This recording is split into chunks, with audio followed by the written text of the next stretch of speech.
it's not different to the environment where I grew up in, where, you know, the possibilities of art were very limited and very traditional. And for example, you know, even for my parents, it was difficult to think that I could have a career in art. So in that sense,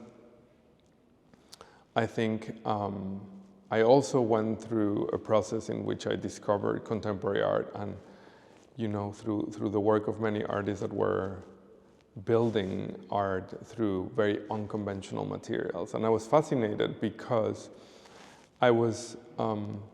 so attracted to the idea that a material that was so domestic that it was almost invisible for us in our daily lives could also have the potential to be a poetic material. And in that way, I think that realization opened my eyes to an entirely different universe, to think that there are artists that can do art with bananas or receipts or fire or any other thing that is part of our daily lives. And I think that realization and thinking that I could choose and I had the agency to choose what was the thing that would inspire me and that really would allow me to project a political and a poetical dimension of matter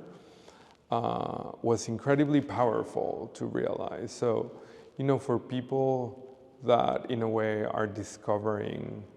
ways in which art is different to what they expect,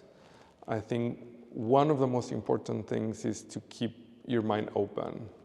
and to not refute things from the beginning, but to be open to be able to connect to objects in a different way.